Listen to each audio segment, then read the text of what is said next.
Good evening, ladies and gentlemen, and welcome to the Battle to Be Phoenix and Ferryman podcast. And I apologize that we're running a little tiny bit late today. My intended guest, Suzanne Renee, is having a little bit of technical difficulties. And so we're hoping that she's going to be able to pop in here in just a few minutes. But I wanted to say some things to you guys because I made a post today on Facebook. And on that post, I did a little introduction of who I am, what I do, what I stand for. And in that post, when I actually listed out all of my titles and the things that I'm involved in, I had a person comment to me, "Wow, you're so lucky that you get to do all those things." So I kind of thought I would come at you guys and show you that I'm a normal person and every single one of you is capable of choosing the path that I've chosen. But I also want to give you a little bit of insight into the cost, the price of the path that I've chosen. So many of you guys know that I am founder and president of Battle to Be, our 501c3 nonprofit organization.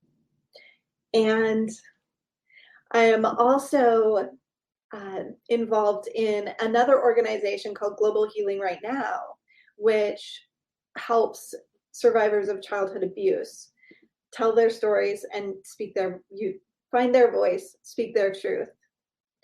And I also have a for-profit business, which is Rise Up Phoenix. So all of these different things that I'm involved in, yes, it sounds super glamorous. I'm an author and I'm an international speaker and I get to do all these things. But what that looks like in the real world is 12 to 14-hour days, 7 days a week. It literally is, I work 4 jobs and only get paid for one of them. So when you see my posts, when I do glamorous things or when I'm involved in an activity that seems extremely awesome, know that my life is absolutely awesome and what I'm doing is extraordinary and I wouldn't change it for the world. But none of that came easy, none of that came free, and none of that was luck. So literally every single day I spend 1 to 2 hours educating, researching, and learning more about trauma. So there's so much involved in that. There is no luck, there is hard work and perseverance and a desire to contribute back to the community. So just a little note on when you look at someone on Facebook and you think that what their life is so amazing, know that behind the scenes, there's a lot of work that you're not seeing.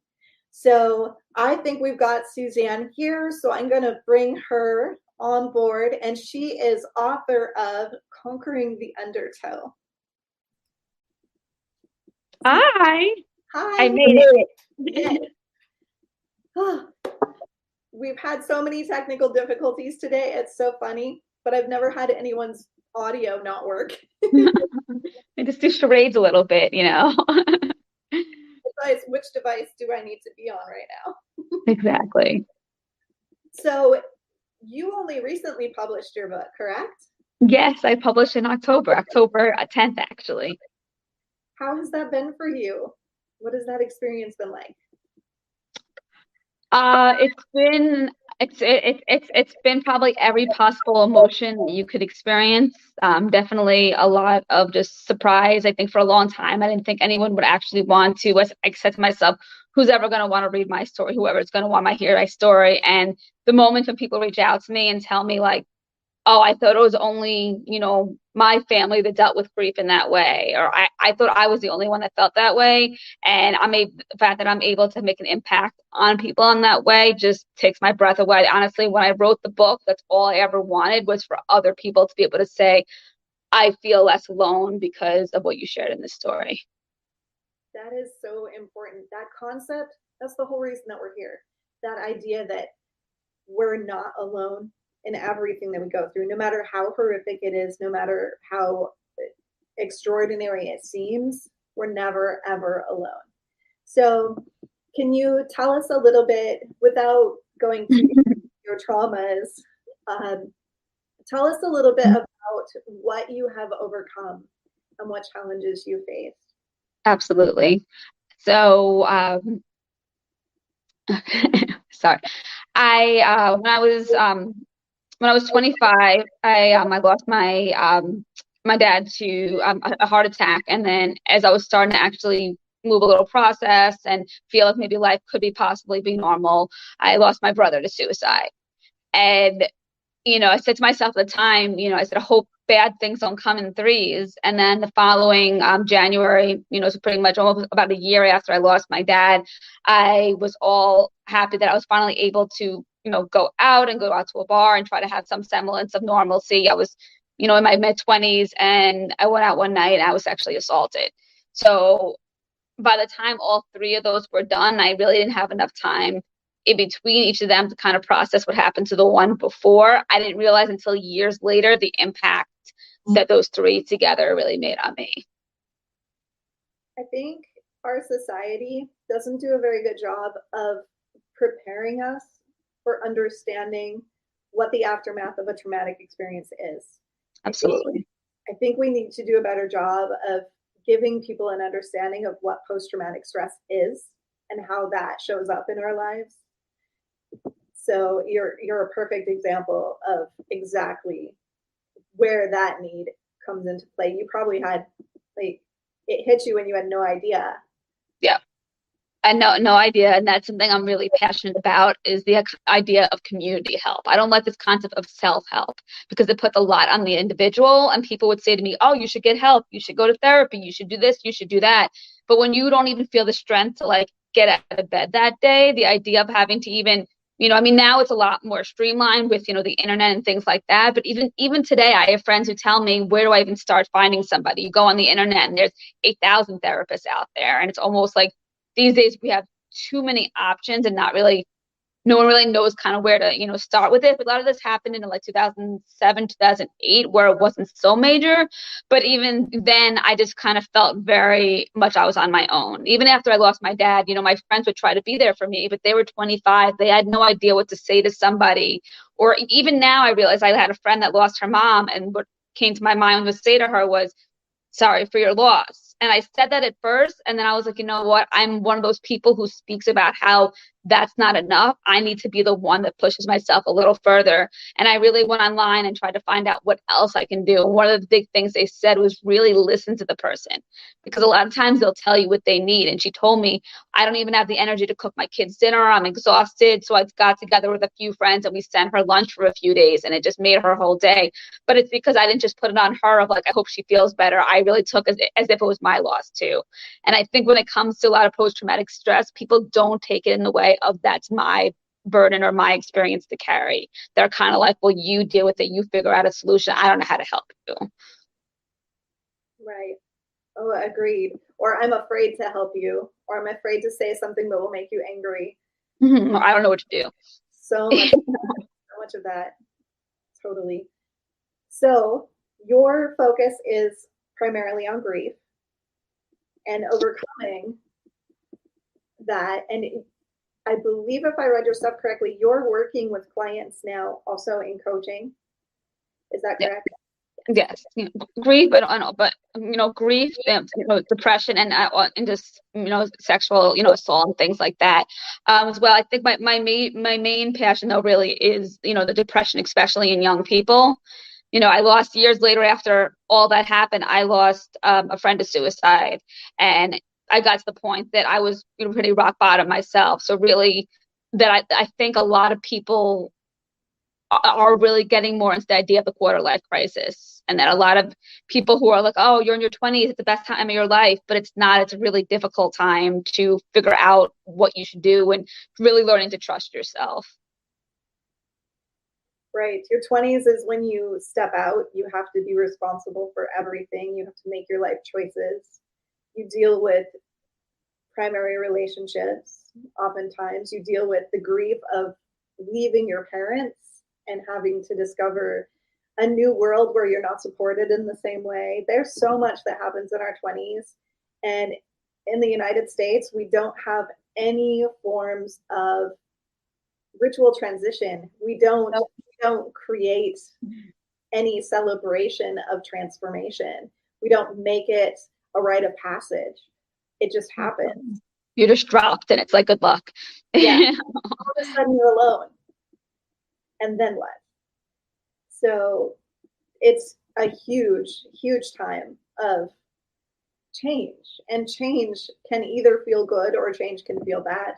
So oftentimes that's when people fall into those traps of negative self-talk, the beliefs that they were raised with, and then realizing things just aren't the way they thought they were going to be. So there's this huge wall of disappointment that it's a whole, all you need to do is graduate and then your life will be all made. Then you graduate and you're like, okay, I can't even get a job. Like, there's no food. There's no, like, yeah, this 9 to 5 stuff sucks when you're not doing what you're passionate about. And absolutely. do you even know what you're passionate about at that point in time? So that's an excellent age group to focus on. Yeah. What has your journey been? What steps did you take to discover your healing? That's a great question. One really, now that I've had more time with the pandemic and not being, out so much, things like that, I've really had the time to reflect because I'm so grateful for my life now. And I remembered, a lot of these things happened in Florida, and because of everything, I moved out of Florida because I had it, if I was in Florida, it was going to be like that. And I finally realized that it's where you are. It's not where you are, it's where you are in your life. And I finally moved back, about a year ago. And during that time, I realized all these things that used to, trigger me, that I'm like, wow, this place actually is beautiful. And I'm finally able to enjoy being here, which for, many years I wasn't able to because of all the depression and the PTSD and things like that. But I pretty much, a term that I would say to describe a lot of my journey that I really remember enjoying so much is this whole term of toxic positivity. So when the 3 things happened to me, instead of me being like, you know what, I need to slow down, I need to take some time off from work, my default from, childhood and things like that was to be the positive, happy person in the family. And I didn't want my friends to, again, being 25, I didn't want to go out to a bar. My friends say, hey, how was your week? And maybe like, it was awful. I couldn't sleep. I was after half the night, with nightmares. I don't know what's wrong. So I would just force myself to be like happy. And when I finally got to the point years later that through, therapy and things like that, that I realized that you don't have to be happy all the time, that every emotion happens for a reason. And if, like you said, if something makes you angry about that 9 to 5 job, maybe it's because you're not enjoying what you're doing. If something is when you hang out with a certain person, you're feeling really sad all the time, maybe it's something about them that's causing that. And pretty much I was so focused on the positive for so many years. But at the same time, there was like the happy social me out at parties all the time. And then there was the me that was waking up in the middle of the night. And what's interesting is my PTSD wasn't really even about the sexual assault. It's a weird thing it was actually about my job and about guests yelling at me. I'd constantly wake up thinking that I forgot to do something for work, or that, someone was mad at me at work. And it was just that compounded my whole experience from the sexual thought of not having any power of my life. But I didn't dream about that at all. I dreamt about just, daily, normal kind of like work stuff. And then when I Googled it, which I realized is not the thing to do, as they say, it's diagnose stuff, not just physically over Google, but don't mentally diagnose yourself over Google either. Google pretty much said that what your brain does is it deals with whatever during the day didn't get complete during the day, it deals with at night. So I said, oh, my brain's just trying to make sense of a busy day. Everybody has a stressful job. It's just trying to figure it out. But the fact that I was waking up in like sweats and things like that was not a normal job experience. And finally, years later, I lost my job because I was just exhausted and I kept making mistakes. And I started to think the mistakes were me. I was like, oh, I forgot my keys because I'm just, forgetful. I didn't count the money right because I don't know how to count, cash well. And I found all these reasons why I thought things were happening. I never thought it was something as big as something that actually had a term attached to it. And I lost my job. I decided to go travel. And as I was traveling, I realized I was finally by myself and I was really confronted with myself. And I was just miserable. And I finally came home early because I was just feeling so awful. And a few days I spent in a hospital just because I was feeling just, so hopeless about everything. I got out of there. I started doing some some therapy. I did landmark education, a course with them that had a huge impact on my life. And then I realized it was something I had to daily work at. That if daily I was experiencing these kind of symptoms, I couldn't just do a course and then be like, oh yeah, I'm fine, or do therapy for a few weeks and say, okay, I'm fine. I really had to make it part of my life. And for me, that's, some people spend money on like clothes, some people spend money on jewelry. My thing is personal development, because I absolutely love not just in myself, but in other people, like you were sharing before, seeing that transformation is just seeing how quickly someone could shift from being in such pain to realizing that it's not them and that they can treat themselves better and it's not their fault. That feeling is just like you feel like you're flying on those days. How much of a role did self-identity play in your recovery journey? Did you feel like there were times when you didn't know who you were, or what you represented, or what mattered to you? How did that present itself for you? I think that's the thing, is I realized my entire life how hard I had been on myself. I wasn't one of those people that like my mom, my dad said, why don't you get an A? Why aren't you getting good grades? I had put that on myself because at some point I created this story that I had to be the golden child. And that, everything after that, was like, I have to be the one. I have to be the one. So if I got an A- instead of an A, I would run down the hall crying in tears, in college, because I was so important to me, that I had to be that person. And finally, when I realized I didn't have to be that person, that I can kind of be whoever I wanted to, that was really exhilarating. But it was also, like you said, kind of scary, because it was like, if I could have any kind of life and I could live anywhere and I could have any job, like that's too much for me. And I would go to the library and I would look at books trying to find someone to tell me how to like live my life. And I think the biggest thing was just comparing my identity to other people. That's the biggest difference that I do now. Is I used to come home from work in 5 hours, spend time on Facebook. Or if a friend said, oh, I got a promotion, I beat myself up the next day that I wasn't doing so. And I've really been focusing on lately on having to actually be my self identity, not myself compared to society, myself compared to what my parents want me to be, myself compared to what my friends are being, but really who do I want to be and what really makes me happy. And that having the opportunity to choose your self identity is actually really cool, because for so long we don't realize who we think we are is actually who we decided many years ago that's who we were. And like, you don't have to be that person anymore. That's one of the fun things that in our industry we get to play with. My favorite thing with clients as they're going through their healing journeys is when they come to that realization that we literally choose who we are every single day and what we want to put out into the world, and you're not bound by anything.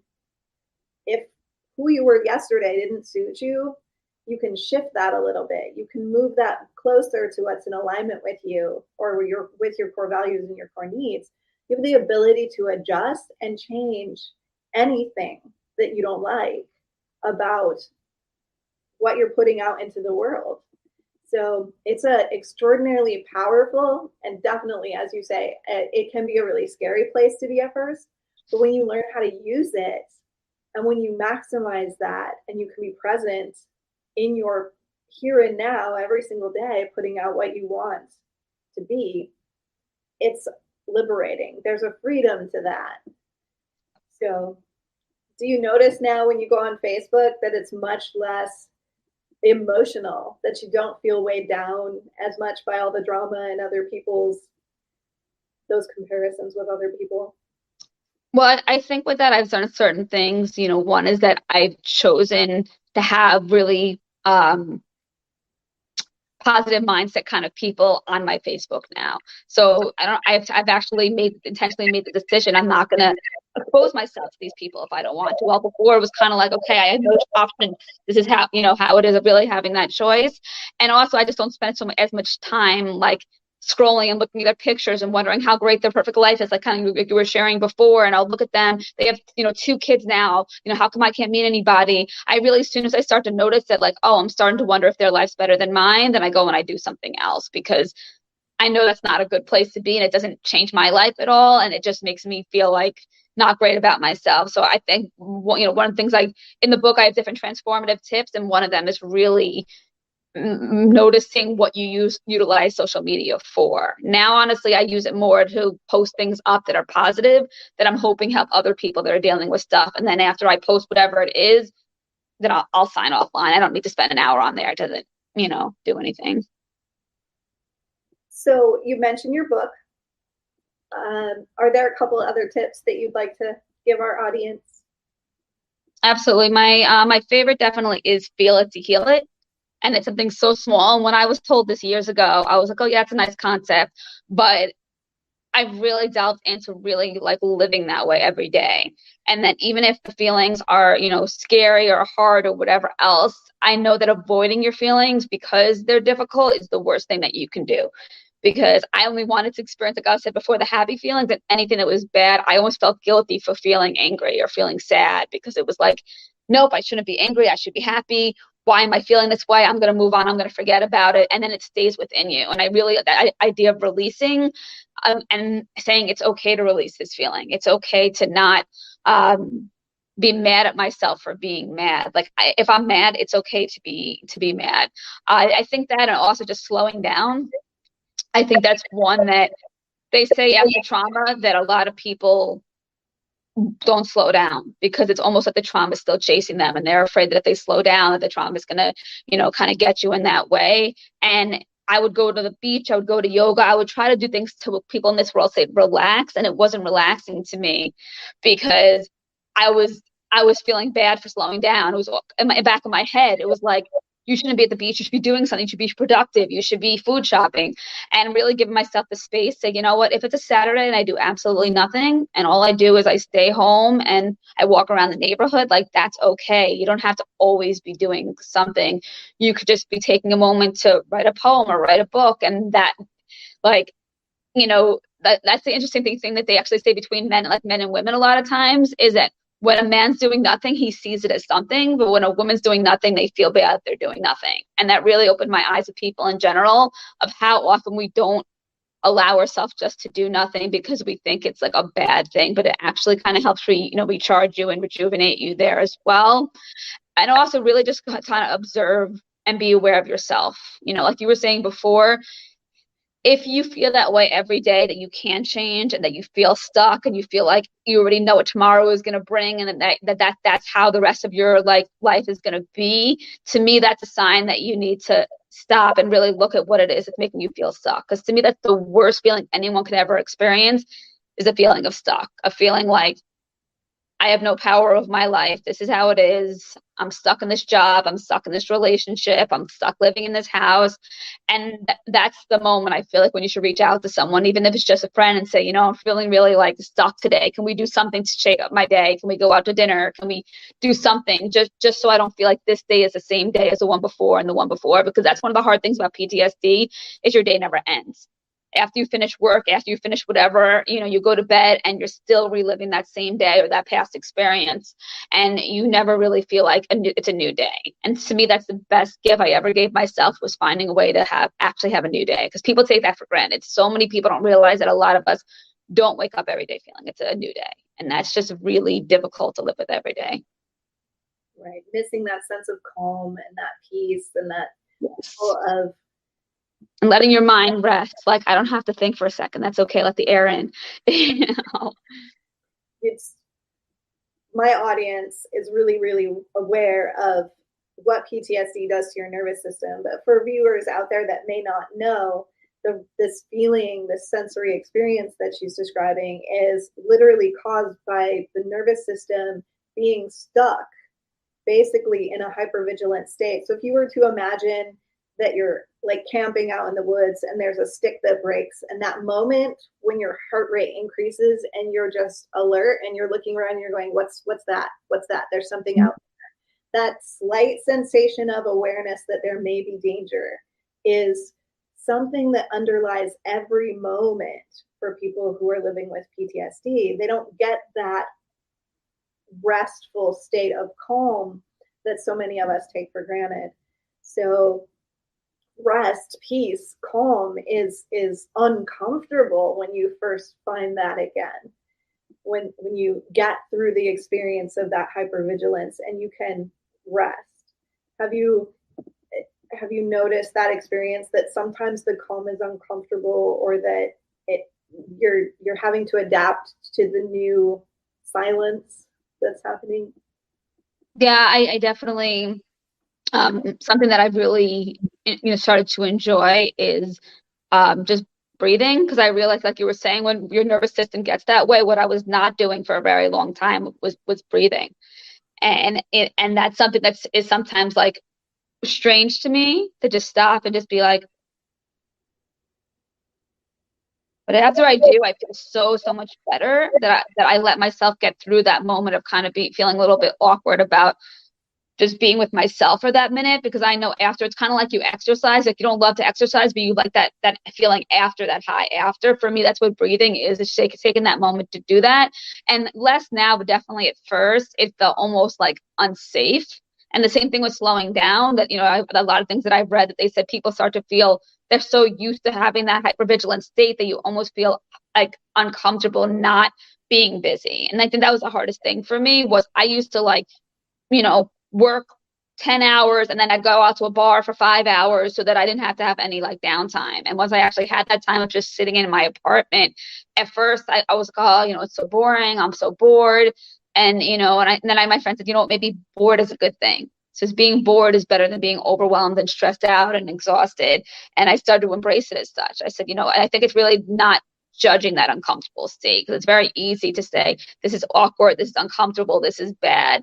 And instead to be like, this is just calm, and that's okay. And the more you say calm is okay, the more that I think it becomes more of a norm. It's just like with animals, a lot of animals who have been through trauma, they don't know what to do. But then the more they realize that a calm house is okay, then they take sleep and they nap and they relax, and you realize that it's a safe place to be, is that calm. And actually what you were experiencing before isn't normal. It just became your normal. That was a very good way to put it. Thank you so much for that. And where can they get your book? Absolutely. So it is on Amazon, both on Kindle as well as paperback, with Conquering the Undertow, Learning to Breathe Again.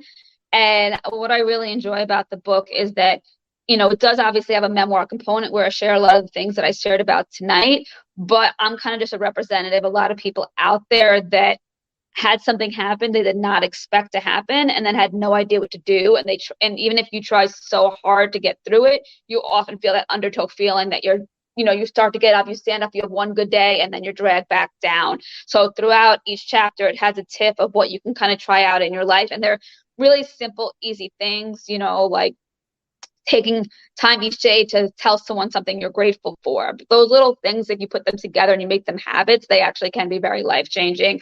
And often I'll have a day that I'll have a bad day, and I won't reread the whole book often, but I'll go back and I'll read a chapter there to really see the difference there, which is where the title Conquering the Undertow came from. Because I also wrote it because not just for people who are dealing with PTSD or things like that, I want people in their lives to understand. Because, I talked to my mom, I talked to my sister, and they're like, we wanted to help you, but we didn't understand that it was like. My brother would say, you have all these great things, everybody loves you. Why aren't you happy? Why are you so depressed? And so I want it to be an illustration for people who don't really understand completely what it's like to be able to support other people in their life better. And maybe people who don't know how to explain what they're going through, to be able to give it to someone and say, this is what it's like for me, or this is somewhat what it's like for me, and have people around you that can support you better. Because once I had people in my life that got it, like my entire life changed. But it was really hard when I felt like nobody could understand what I was going through. And how can people get a hold of you? Sure. So I do have a website, Suzanne Renee is illustratedsolovelythere.com, as well as Facebook and Instagram, Suzanne Renee Author. Perfect. Is there anything that you would like to say, just like your favorite quote or just some words of inspiration before we close out for the night? That's a good question. I just think of realizing that, like, that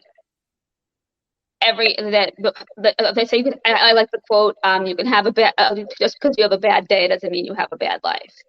And I think often that people have a lot of bad days and start to think that that's always how it's going to be and it's never going to get any better. And they start to not they started to stop fighting for any better for themselves. Like I was in a job that was very toxic, and I started to think like, oh, this is what all jobs are like. Every boss is like this. And as soon as I stopped thinking like maybe there could be something outside of this, is when my depression and everything really hit hard, because I gave up on wanting more for myself. And so I think that quote of it's not, a bad life, it's just a bad day, that when you have those days that are bad and they're a struggle, and you know, wish that you didn't experience whatever it was, of telling yourself, today was not a great day, but doesn't mean tomorrow is going to be like that. And then really before you go to bed, putting something in place for the next day that's going to ensure that, like I'll put in place, I'm going to go ahead and make sure to call this person, or I'm going to take a walk tomorrow. I'm going to do something. So I already promised myself something will be different about that next day. And often just doing one little thing out of the norm, like going down a different street, you realize, oh, like things could be a little different that day. Finding something that next day to do differently really can be inspiring. I love that. Beautiful. So thank you so much, Suzanne, for being here with us tonight. And I absolutely believe that your words have inspired, motivated, and helped some of our folks out there. If you guys want to get a hold of her book, remember it's available on Amazon. And if you guys want to get a hold of her, remember that her social media is her name as it's spelled down there, with author following it.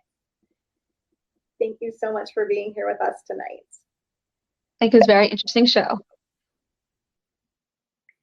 Okay, you guys, to finish off, keep in mind healing isn't linear, and those bad days are going to come no matter how far along the healing pathway you are. And that's okay, and that's acceptable, and that's normal. But do follow her advice and change things up. Tomorrow doesn't have to be what today was. So you guys are in control. You guys can do this, and you never have to walk alone.